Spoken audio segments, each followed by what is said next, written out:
பெரியோர்கள் சபையோர்கள் என்னை பெற்றெடுத்த தாய்மார்களே, கல்வி கற்ற பெரியவர்களே, தொழில் படித்த கலைவாணர்களே, வருங்கால மாணவ செல்வங்களே, வாலிப இளம் சிங்கங்களே, அதாவது இந்த நடுவப்பட்டி மாநகரத்திலே மக்களை காத்து ரசித்து என்றென்றைக்கும் கிருபையோடு கொலுவிலிருந்து வரக்கூடிய என் நம்பிகை அங்கையர்கண்ணி அகிலாண்ட கோடி பிரம்மாண்ட நாயகி அருள்மிகு என் தாயாகப்பட்ட காரியம்மன் திருவாலயம் தானையன் தாத்தா, அது வேற ஒண்ணும் இல்லை. காரியம்மான பேரை சொன்ன உடனே தாத்தா ரொம்ப முக்குதாரு. தாத்தா ரொம்ப முக்காத சரியில் புரிந்துருக்கிறது. அப்பேற்பட்ட இந்த காளியம்மனுடைய திருவாலயத்திலே இது என்ன மாதம்? கார்த்திகை மாதத்திலே கடைசி வெள்ளிக்கிழமையோடு அம்மனுடைய ஆலயத்திலே கும்பாபிஷேக விழாவோடு புதை விழா பெரும் விழாவாகவே நடந்து வருகின்றது. அப்பேற்பட்ட இந்த காளியம்மனுடைய திருவாலயத்தில் இன்றைக்கு ஒரு நேர நிகழ்ச்சிக்காக மட்டும் நாங்களுடைய மீசையை வரவழைக்க வேண்டும் என்று நாங்கள் 6 பேர்களையுமே அங்கோடு இந்த ஆலயத்திற்கு வரவழைத்து உள்ளார்கள். நாமளை வரவழைத்த அனைவர்களுக்கும் அனைத்து அன்பு உள்ளத்திற்கும் நாங்கள் நன்றியை தெரிவித்துக் கொண்டு, அதாவது எந்த ஒரு ஆலயத்திலேயும் நாமல் முதலாகவே வில்லிசை ஒன்று ஆரம்பிக்கிறோம்னு சொன்னால் அது எந்த ஒரு கோவிலாக இருந்தாலும் எத்தனை பெரிய தெய்வமாக இருந்தாலும் அந்த ஆலயத்திலே முதலாகவே சாஸ்தாவினுடைய திருக்கதைகளை தான் ஆரம்பிக்க வேண்டுமா? ஏன் அவருக்கு மட்டும் ஆடுகிறோம் தெரியுமா? அகில உலகத்திலே கலியுக தெய்வமாகவே வந்து பிறந்தவர் ஐயனார் ஒருவர் தான். அப்படின்னா நம்மெல்லாம் தாய்க்கும் தந்தைக்கு வந்து பிறந்த சாதாரணப்பட்ட மாநில பணங்கள். ஆனால் என் தர்மஞான சாஸ்திரா அப்படி அல்ல. ஆதிக்கும் சிவனுக்கும் ஆணுக்கும் அப்பாவுக்கும் பிறந்த பிள்ளை. அப்பேற்பட்ட அரிகர புத்திரன் தர்மஞான சாஸ்திரா வந்து பிறந்தாத்தான் அனைத்து தெய்வங்களுமே இந்த ஆலயத்துக்கு வருமா? அப்படி சாஸ்திரா மட்டும் பிறக்கலன்னு வைங்க, சாமி பைபாஸ்ல வந்துட்டு பைபாஸ்ல வீட்டுக்கு போயிடும். அப்புறம் நம்ம ஊருக்குள்ள இறங்கி வராது. அதனால ஐயனார் பிறந்தாத்தான் அனைத்து தெய்வங்களுமே இந்த ஆலயத்திற்கு வருமா? ஆகையினாலே நாங்கே வார்த்தையிலே சாஸ்தாவை பிறவி செய்துவிட்டு சக்தி கொண்டு ஒளிபரப்பக்கூடிய இந்த காளியம்மனுடைய திருக்கதைகளையே நாங்கள் பாடியிருக்கிறோம். பாடும் பாட்டிலே பலது குற்றங்கள் இருந்தாலும் சொல் குற்றங்கள், இசை குற்றங்கள், கதை குற்றங்கள், எங்கள் கடையிலேயே பொருள் குற்றங்கள், சாரீர குற்றங்கள் இருந்தாலும் சரீர குற்றங்கள் இருந்தாலும் எங்கள் ஆட்கள் அடி தாளங்களோட குறைகள் இருந்தாலும் ஒரு சோறு பின்னால் இருக்கலாம், பின் சோறு முன்னால் இருக்கலாம். அறிந்து பாடினாலும் அறியாமல் பாடினாலும் தெரிந்து பாடினாலும் எங்களுக்கு தெரியாமல் பாடினாலும் எங்களுக்கு முன்பாகவே இந்த ஆலயத்தில் போய் இந்த ஊருக்கும் எத்தனையோ பெரிய பெரிய புலவர்கள், பேரறிஞர்கள், கவிஞர்கள் எல்லாம் வந்து பாடி இருக்கலாம். ஆன போதிலும் அறியால் நான் ஒரு சிறு குழந்தை. உங்கள் வீட்டு பிள்ளையாகி நான் மாதவி. என்னால் தெரிந்தளவு என் சிஸ்டர்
ஒலிவு போல்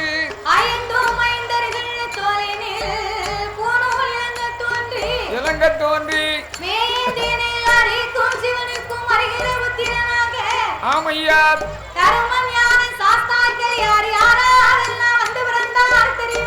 யார் யாரெல்லாம்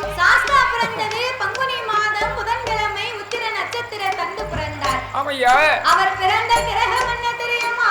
என்ன கிரகம்?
போடலாம் இல்ல.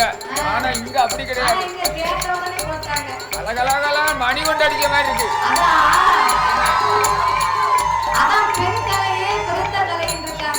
சரியான கலை. அதேதான். என்னையா பிறந்ததால ஆமையா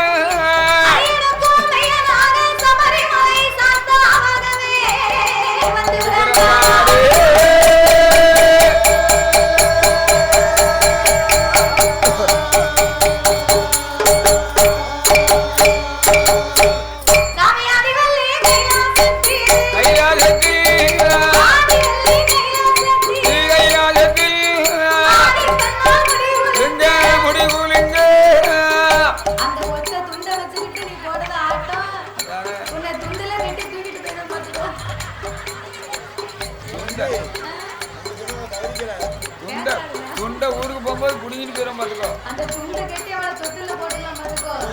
அந்த துண்டை வச்சுக்கிட்டு வார வரட்டு ஏப்பா பரவாயில்லை. அதாவது கலையினுடைய ஆர்வம் இப்பவே இருக்கு. அதாவது இசைக்கு வயங்காதவர்கள் யாருமே கிடையாது, எந்த இளைஞரும் கிடையாது. அதே மாதிரி இசையை கண்டு கைலாசத்தில் முடிவுலங்க இருந்தால் கொலிவீருந்தையும்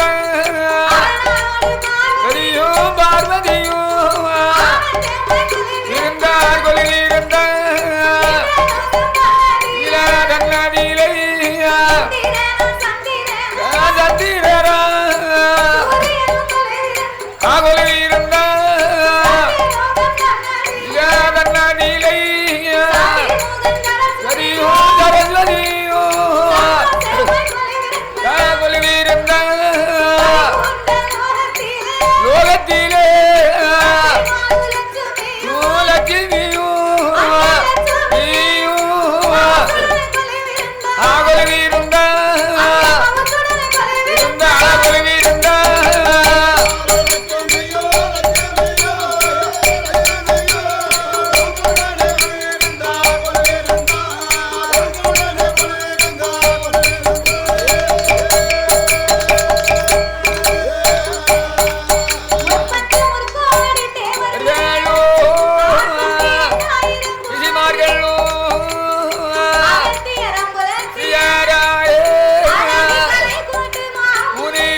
சிவபெருமானோடு இன்னும் யார் யாரெல்லாம் கொலவிருந்து வருகின்றார்கள் யார் யாரெல்லாம் ஆகாயத்தை சூரியனோ ஆகாயத்தை சூரியனோ அப்புறங்களை சந்திரனோ அடியோடைய அடியோடைய கொள்கின்றாள்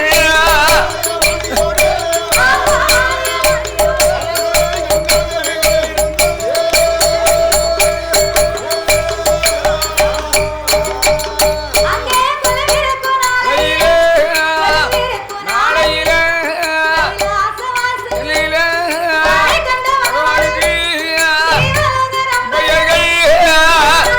ஆடுவார்கள்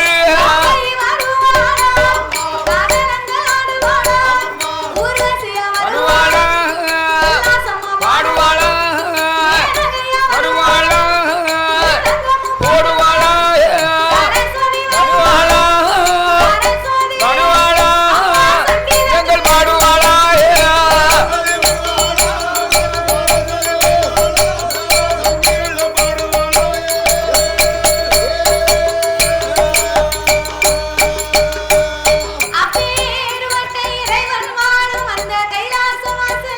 வாசலில் சிவபெருமானோடு ஆமா ஆசனங்களோடு இருந்து வருகின்றார் அப்படி குலவிருக்கும் இறைவனாகிய சிவபெருமான் சிவபெருமான் 14 உலகத்தை இறைவன் படைத்து படைத்து 224 புவனங்களையும் ஆண்டவன் படைத்தார். ஆமா பகவான் படைத்தார் 7 சப்தாசாரங்களாகப்பட்ட கடல்களை படைத்து படைத்து கல்லுக்குள் இருக்கும் தேரையும் ஆமையா தாயார் கருப்பையுக்குள் வாழும் சிசுவையும் சிசுவையும் உருவாகும் குஞ்சியும் ஆண்டவன் படைத்து படைத்து ஓர் அறிவு முதல் 6 அறிவு படைத்து ஆஹா நாமலை போன்ற மானிடம் மக்களை படைத்தார். ஆமா நம்மளை போல படைத்தார் நாமலை ஏன் படைத்தார்? எதற்கு படைத்தார்? எதற்காக ஐயா அதாவது என்ன மண் உலகிலே ஆண்டவன் மனிதர்களை ஏன் படைத்தார் தெரியுமா? எதற்காக நாமல் அனைவர்களுமே இப்பூமியிலே ஒற்றுமையாக வாழ வேண்டும் என்று ஆண்டவன் நாமளுக்காகத்தான் இந்த உலகத்தை படைத்தார். ஆமா ஒற்றுமையா இருக்கணும் படைத்தார். ஒற்றுமையாக வாழ வேண்டும் என்று உலகத்தை படைத்து இப்ப யார்கிட்ட ஒற்றுமை இருக்கு? யார்கிட்ட இல்ல ஒற்றுமை? நம்ம 6 பேர்கிட்டயே ஒற்றுமை இல்லையே. நான் வாழ பொறுப்பட்டு நினைச்சிருக்கோமே. அதாவது நீர் வாழ்றது எனக்கு பிடிக்கல, நான் வாழ்றது உமக்கு பிடிக்கல. ஆமா உங்க வீட்டுல லைட் எரிஞ்சா கல்ல கொண்டு எரியுங்க. நான் உலகத்துல வந்து என்னையா எல்லா மக்களுமே ஒற்றுமையாக இருக்க வேண்டும் என்று சொன்னால் இன்னும் ஒருவர் நல்லா வாழ்வதை பார்த்து நாமல் என்னைக்கு சந்தோஷப்படுகிறோமோ அன்னைக்கு தான் உலகமே ஒற்றுமையா இருக்கும். அதேதான் அப்படி இல்லைன்னு வையே என்னையா எவ்வளவு பெரிய வீடு கட்டி இருக்கான், நம்ம அத மாதிரி பெரிய வீடு கட்டணும் நினைக்கணும். அவன் நல்ல ஒரு அழகான பொண்ணை பார்த்து கல்யாணம் முடிச்சா நம்ம அத மாதிரி ஒரு கலரான பொண்ணை பார்த்து கல்யாணம் முடிக்கணும்னு நினைக்கும். ஆமா பெண்ணெல்லாம் அவங்க செய்த ஒரு புண்ணியத்துல தான் கிடைக்கும். அப்போ அவர்கள் எதை செய்தாலும் நம்மளும் அவனுக்கு மேல செய்யணும்னு நினைக்கவே தவிர ஆமையா யாராவது அவன் நல்லா இருக்கான் பரவாயில்ல நல்லா இருக்கட்டும் நினைப்போமா? அப்படி நினைக்கணும். இல்லாதவங்க கொஞ்ச நாளையில நல்லா கட்டி வீடு வாசல்ல கட்டி மேல போயிட்டாங்கன்னா என்ன ஆகும்? அதுக்கு சொல்லுவான் நேத்து தெருவுல கிடந்தா ஆமா இன்னைக்கு இவனுக்கு வந்த வாழ்வை பாரு புது வாழ்வு அப்படின்னு பேசுவான், அப்படின்னு சொல்லுவாங்க. பணக்காரன்னு வேற சொல்லுவாங்க, அப்படின்னு சொல்லுவாங்க. எல்லாம் மேல இருந்து வாழ்ந்துட்டு கஷ்டப்பட்டு கீழே இறங்கிட்டோம்னு வைக்கி என்ன ஆகும்? அது சொல்லுவான் இவனுக்கு இது வேணும் இதுக்கு மேலேயும் வேணும். நான் அன்னைக்கே நினைச்சேன் கிழக்கும் பைக்ல வந்தானே வரட்டு வாவி இவனுக்கு இது தேவைதான் ஆமா அப்படின்னு பேசுவான். அதான் வாழ்ந்து கெட்டு போனால் வர ஓட்டுக்கே ஆகாதுன்னு சொல்லியிருக்காங்க. ஆமா ஒருவர் வாழ்வதை பார்த்து நாமல் பொறாமைப்பட்டு கொண்டிருந்தால் உலகம் எப்படியா ஒற்றுமையா இருக்கும்? இருக்காது ஐயா. ஆனா எங்க தாத்தா ஒண்ணு அடிக்கடி சொல்லுவாரு, என்ன சொல்லுவாரு? உலகத்துல வந்து ஒரு மனிதன் பொறாமைப்படாத ஒரு காரியம் இருக்கு. என்ன காரியம்? ஒரே ஒரு காரியத்தை மட்டும் கண்டு உலகத்துல எந்த மனிதனுமே பொறாமைப்பட மாட்டானா. அப்படியா? அது என்ன பொறுமை? அது என்னவா இருக்கும்?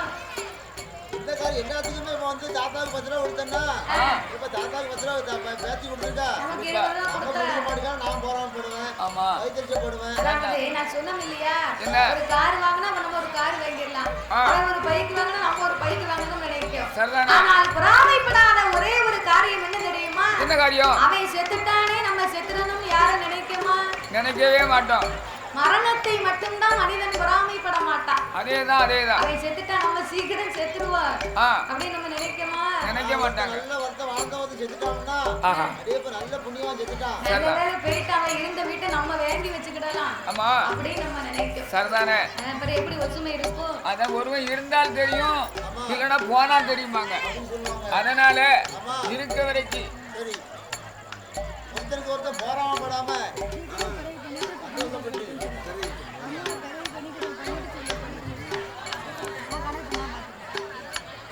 அப்போ இந்த ஆண்டவனாகிய பகவான் நாமளை எல்லாம் இந்த உலகத்திலே ஒற்றுமையாக வாழ வேண்டும் என்று படைத்து 6 அறிவை கொடுத்தார், 9 தத்துவங்களை படைத்தார். மனிதர்களுக்கெல்லாம் 3 ஆசைகளை கொடுத்து அதிலே மரம், செடி, கொடி, பயிர், புல் போன்ற இலை தாவரங்களோடு ஆடு, மாடு, கண்டுகாடைகள் அதனையும் படைத்து எறும்பு, யானை முதல் என்ன உண்ணாத மனுக்கள் 84 லட்சம் கோடி சிவராசிகளை படைத்து இந்த உலகத்தில் மனிதர்களை படைத்தால் மட்டும் போராது. என்ன செய்ய வேண்டும்? பட்டினி இல்லாமல் வடியிழக்க வேண்டும் என்று ஆண்டவன் எப்படி வடியிழந்து வருகின்றார் தெரியுமா? எப்படி ஐயா? நாய் நல்லதினை எடுத்து அவன்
கொடுத்தாள். இளைத்து வருவாரந்து இளைப்பாரி கொடுத்து ஆமையா படியிழந்த ஆண்டவனுக்கு பாலும் பழமும் கொடுத்தாளாம் அந்த பார்வதா தேவி. ஆமா பார்வதா தேவியாகப்பட்டவர் என்னையா பாலும் பழமும் கொடுத்து பகவானை ஆதரித்து ஆமையா கலைப்பாரி இளைப்பாரி இருவர்களும் கையிலே பொழுதிருந்து வருகிறார்கள். மறுநாள் பொழுது விடுகிறது. சரி அந்த கால வேலைக்கு போயிட்டு கணவன் வீட்டு வீட்டுக்கு வந்தார்னா சரிதானே மனைவியாகப்பட்டவா எப்ப வருவார் என்று எதிர்பார்த்து காத்திருப்பார்களாம். ஆமா அப்படி இருப்பா. கணவன் போன திசையை பார்த்து காலை நீட்டி உட்கார மாட்டாங்களாம். ஆமையா ஏமுனா என்ன அவர் போன திசையை பார்த்து காலை நீட்டி உட்கார்ந்தா அவன் அதிகாரியை மிதிச்சத மாதிரி ஆயிருமா. அவருடைய நெஞ்சில மிதிச்ச மாதிரி இருக்கும். ஆனா இப்போ அப்படியா?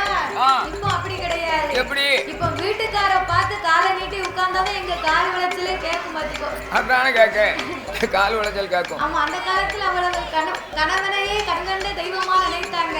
ஆமா இப்போ டிவியை போட்டு நாடகத்தை வச்சு சரிதானே சோபாவுல உட்கார்ந்து முன்னால காலை நீட்டி அவன் காலமைக்கு விட்டால்தான் கால் வலி கேட்கும். ஆமா கேட்கும். ஆமா இப்போ அப்படி இருக்கு. ஆமையா ஆனா கைலாசத்திலே பார்வதா தேவி அப்படி இல்லை. இல்லையா சிவபெருமானுக்கு தங்கத்தாம்பூலத்தில் பாரிஜாத மலர்களை கொண்டே பாத பூஜைகளை முடித்தாள். கலைப்பாரி இளைப்பாரி கடவுளோடு பொழுதிற்கு இருக்கும்போது மறுநாள் பொழுது விடிந்தது. ஆஹா மறுநாள் பொழுது விடிந்த உடனே என்னாச்சு? ஆண்டவே மறுபடியும் படியிழக்க வேண்டும் என்றே பயணமானார். பார்வதிக்கு அன்னைக்கு பார்க்க இறைவன் மேல ஒரு சின்ன சந்தேகம். என்ன சந்தேகம்? ஆண்டவா பரம்பொருளே என்னம்மா நீங்க உலகம் எல்லாமே படியிழக்க போறீங்க. ஆமா உலகம் எல்லாம் படியிழக்கும் போது உலக மக்கள் எல்லாம் உங்களை தானே வணங்கி வருகிறார்கள். ஆமா ஆம் பார்வதி அதேதான். படைத்த மனுக்களுக்கெல்லாம் படியிழக்கும் பகவானாகப்பட்ட என்னைத்தான் எல்லா மக்களுமே வணங்கி வருகிறார்கள். அதுல என்ன உனக்கு சந்தேகம்? அதான கேட்டேன். ஐயா உலகத்துக்கே கடவுளாக இருக்கக்கூடிய தாங்கள் எனக்கு தெரியாமல் யாரோ இரு பேர்களை நீங்கள் காலையிலையும் மாலையிலையும் வணங்கி கொண்டே இருக்கின்றீர்கள். அவங்க ரெண்டு பேரும் யாரு சொல்லுங்க ஐயா. ஏன் அவர்களை நீங்கள் வணங்க வேண்டும்? எதற்காக?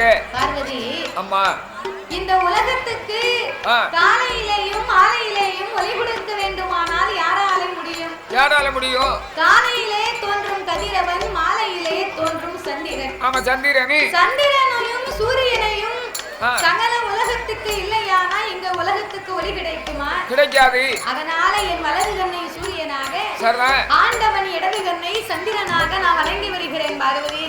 ஆமா வந்தான் பார்வதி நினைக்கா என்ன நினைக்கின்றாள்? எப்படி இந்த ஆண்டவன் இரு கண்களும் சந்திரன் சூரியனாக இருக்க முடியும்? எப்படி இருக்க முடியும்? இதனையே இன்றைக்கு பரிசோதித்து பார்க்க வேண்டுமென்று பகவானுடைய திருக்கண்களை மறைத்து பார்க்க வேண்டுமென்று சக்தி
அது எப்படி ஆண்டவர் ரெண்டு கண்ணும் சந்திரன் சூரியனா இருக்க முடியும்? அதானே அவர் கண்ணை பொத்தி சரி சூரியன் வராரா சந்திரன் வராரான்னு பாப்போமே அப்படின்னு கண்ணை பொத்தினா சரிதான். கனி உலகம் எங்க பார்த்தாலும் ஒரே இருள் மயமா இருக்கு. இருக்கின்றது. உலகமே இருட்டாருன்னா நம்மளால எந்த வேலையும் பார்க்க முடியுமா ஐயா? ஒரு வேலையும் பார்க்க முடியாது. எந்த வேலையும் பார்க்க முடியாது. ஒரே ஒரு வேலை மட்டும் பார்க்கலாம். என்ன வேலை? நல்லா தூங்கலாமா? ஆமா தூங்கணும்னு சொன்னா அதுக்கு கூட காத்தாடி இருந்தா தான் உறக்க வரும். காத்தாடி இல்லைன்னா தூங்க வராது. நம்ம வீட்டுல தாய்மார்களுக்கு கரண்ட் இல்லைன்னா எந்த வேலையுமே ஓடாது. ஏன்னா இந்த பிள்ளைகளை காலையில பள்ளிக்கூடத்துக்கு அனுப்பணும் பாரு, அதுக்காக ராத்திரிக்கு இந்த மாவு பாக்கெட் வாங்கி பிரிட்ஜுக்குள்ள வச்சுக்கிட்டாங்க. அப்போ ஆட்டு உரல் இருந்துச்சு, ஆட்டு உரல்ல மாவாட்டி தோசை சுட்டு சாப்பிட்டாங்க. இப்ப ஆட்டு உரல் எங்க இருக்கு? யாருக்கு மாவாட்ட தெரியுது? மாவாட்ட முதல்ல யாருக்கும் பக்குவமே தெரியாது. ஆமா மாவாட்டிட்டு கழுவு முடியுமா? அந்த கல்லை சுத்த சொன்னா கல்லை பெரட்டி வெளியே தூக்கி போட்டுருவா பாத்துக்கோ. அதேதான். ஆமா ஆமா, குழவிய வந்து வலது கைட்டு பிடிக்கணும், மாவை இப்படி தள்ளணும். இடது கைட்ட மாவு தள்ள மணக்கும்ல, இப்படி தள்ளி எனக்கு இந்த கை தான் விளங்கும் பாத்துக்கோ. எங்க விளங்குற கை தான் உபயோகப்படுத்த முடியும். இந்த கைட்டு மாவை தள்ளி மாவை வலிச்சு அப்படியே காலையில உப்பை போட்டு இந்த கைட்டே பிணைஞ்சு காலையில இந்த கைட்ட பிணையணுமா? அந்த கை தான் விளங்குற கையத்தான் அதெல்லாம் இல்ல, போயிட்டு வந்துடும். அப்படியே வந்து தோசை கல்ல காய வச்சு ஒரு தோசை ஜாதா தோசையை சுட்டாலும் கமகமனு மணக்கம் அட தோசை மாதிரி. கையினுடைய பக்குவம். சரி, அந்த காலத்துல ஆட்டு உரல்ல மாவாட்டினாங்க. இப்ப அதுக்கு பிறகு யாருக்கும் ஆட்ட தெரியல. ஆமா, அதுக்கு பிறகு இந்த தாய்மார்களுக்காக ரொம்ப ஸ்பெஷலா ஆமா லட்சுமி கிரைண்டர்னு ஒரு கிரைண்டர் வந்துச்சு. ஆமா வந்துச்சு. லட்சுமி கிரைண்டர் அப்ப ரொம்ப ஃபேமஸ் பாத்துக்கோ. ஆமா ரொம்ப ஃபேமஸ். அந்த கிரைண்டர் வச்சு கொஞ்ச நாளைக்கு மாவாட்டி பார்த்தா ஆமையா, பிறகு என்னாச்சு? அந்த குலவி கல்ல தூக்கி கழுவ முடியலையாமையா. அது ஒரு சோம்பர. அதுக்கு அந்த லட்சுமி கிரைண்டர் தூக்கி தூர போட்டா. சரி, பிறகு இந்த கவர்மெண்ட்ல இருந்து ஒரு சின்ன கிரைண்டர் கொடுத்தாங்க.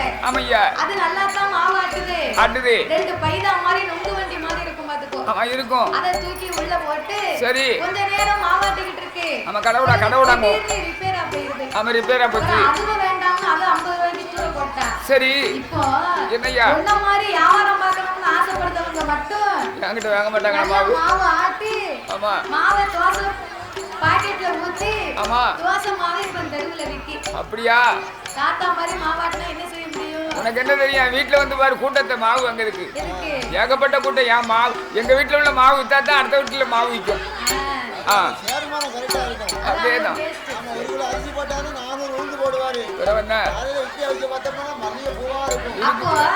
இந்த தோசை மாவு பாக்கெட் வாங்கி ஃப்ரிட்ஜ்ல வச்சு சரி காலையில இந்த அம்மா பிள்ளைகளுக்கு இட்லியை சுட்டு தோசையை அவிச்சு. சரிதானே, இட்லியை சுடணுமா? தோசையை அவிக்கணும். ரொம்ப லட்சணக்கள்.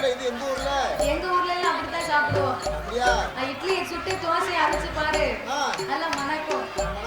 அதுக்கு சட்னி வைக்கணும் பாத்தியா? தேங்காவை சில்லு போட்டு சரி மிக்ஸி ஜார்ல அள்ளி போட்டு அம்மி இருந்தா அம்மியில வைப்பா.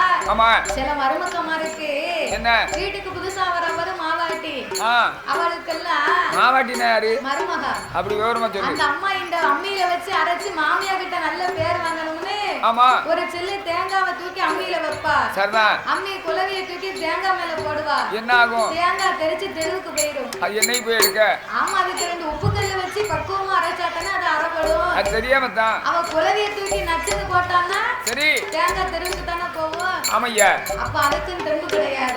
இல்ல, அதுக்காக மிக்ஸி ஜார்ல அள்ளி போட்டு அந்த அம்மா அரைக்கிறதுக்கு சுச்சு போடணும். அப்பதான் கைய கொண்டு வைப்பா. என்ன ஆகும்? படக்குன்னு கரண்ட் போயிடும். ஐயோ, அப்ப அந்த அம்மாவுக்கு வருமாறு போவோம்.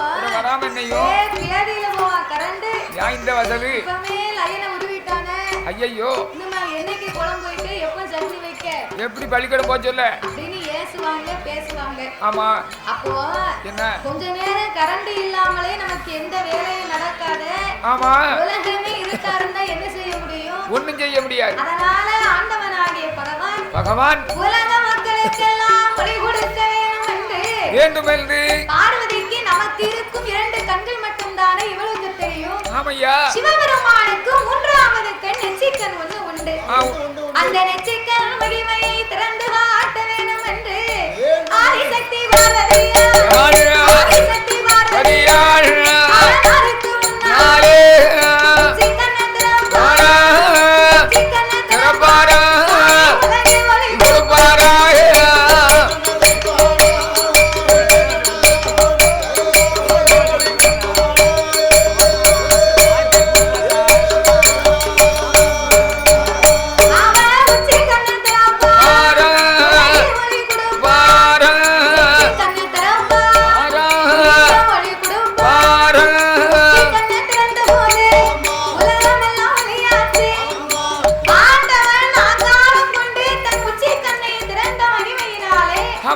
உச்சி கண்டிருந்து உலகம் எங்கு பார்த்தாலும் ஒளிமயமாக இருக்க அதிலே இருந்த அக்கினி பொறிகள் பறந்து ஆங்கார ஓங்கார ரூபங்களை கொண்டு ஆமையா காலை அம்சத்திலே வீர சொரூபத்தோடு ஒரு அழகான பெண் வந்து பிறந்தாள். ஆண்டவன் பெண்ணை வரவழைத்து அழைத்து ஆட வேண்டும் ஆட வேண்டும் ஆட வேண்டும் ஆட வேண்டும்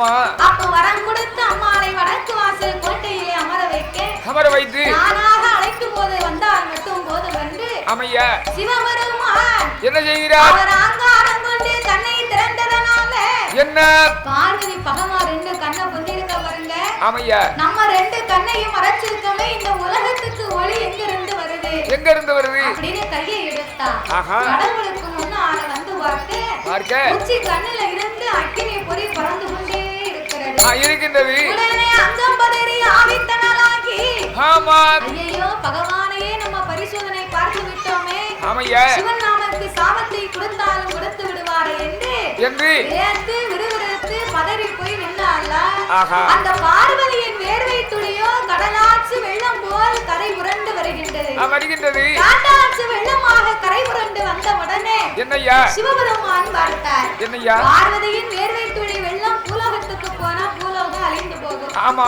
அதனாலே உலக மக்களை எல்லாம் காப்பாற்ற வேண்டும் என்று 1008 சடாமுடியிலே ஓர் முடியை உழைத்து அதையே தன் அங்கமெல்லாம் துவட்டி ஆண்டவன் ஒரு கொண்டை கட்டாகவே கட்டினார் அப்பவும் அதிலே இருந்து ஒரு 10 சொட்டு வேர்வை பூமியிலே கலக்க 10 சொட்டு வேர்வையை 10 கடலாக குடைத்து அதற்கு பக்குவமாக பெயர் நாமத்தை கொடுத்தார் எப்படி ஐயா அது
புத்துக்குள்ளே ஆணாகும் பெண்ணாகும் சென்னாகும் கருணாகும் எல்லா நாகத்திற்கும் ராஜா ராணியாக யார் யாரெல்லாம் வாழ்ந்து வருகின்றார் தெரியுமா யாரெல்லாம் சாமி நாகலோக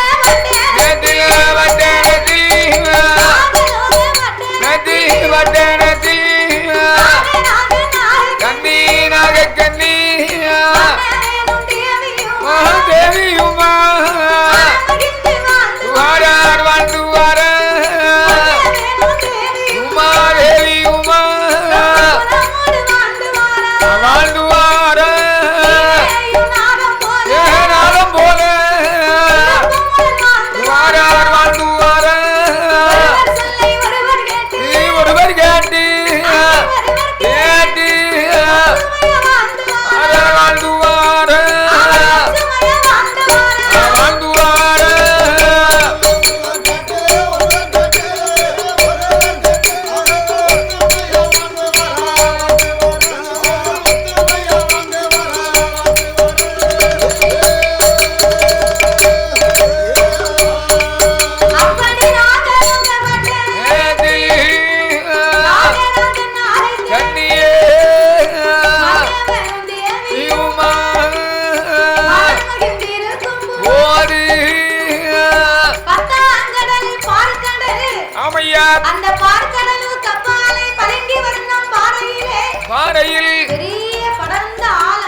அடேங்கப்பா. ஆலமரத்தின் அடியிலே தங்க புத்து வெள்ளி புத்து தானாக வளர்ந்த புத்து நீர்வட்ட மாணிக்க புத்துக்குள்ளே என்னையா சென்னாகம் கருநாகம் கண்ணாடி விரிசுகள் எல்லா நாகத்திற்கும் ராஜா ராணியாக ஆமா நாகலோக பட்டணத்திலே நாகராஜனும் நாகக்கண்ணியும் வந்து வருகிறார்கள். ஆமா நாகம் என்று சொன்னா என்ன நம்ம பூலோகத்திலே பாக்குறோம் பாருங்க, அந்த மாதிரி நாகம் கிடையாது.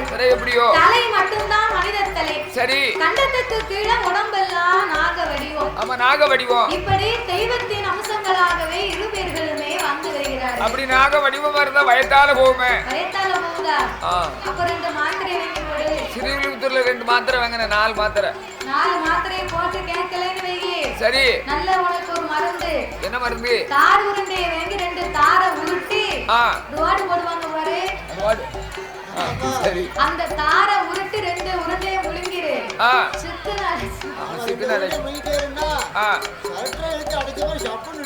சரி அந்த தார் உருண்டையை முழுங்கினா தார் உருண்டை வெளியாகுவதற்கு என்ன செய்ய? அதுக்கு ஒரு வழி இருக்கு. என்ன வழி?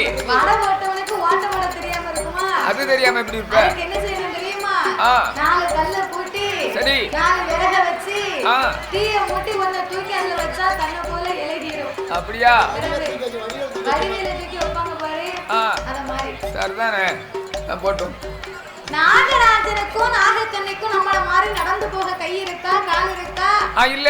அவங்க வயத்தால உருண்டு உருண்டு தான் போவாங்க.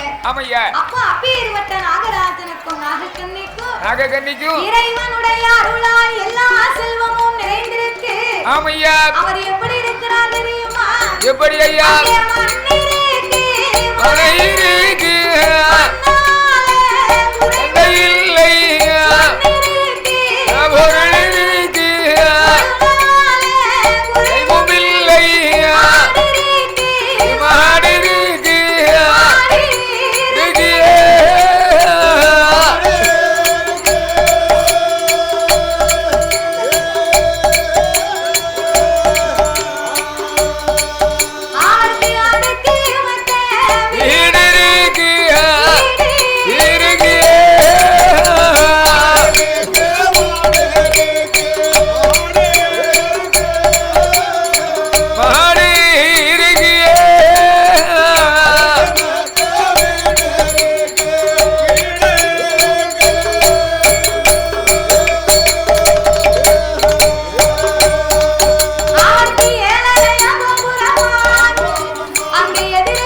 ஒரு மனிதனுடைய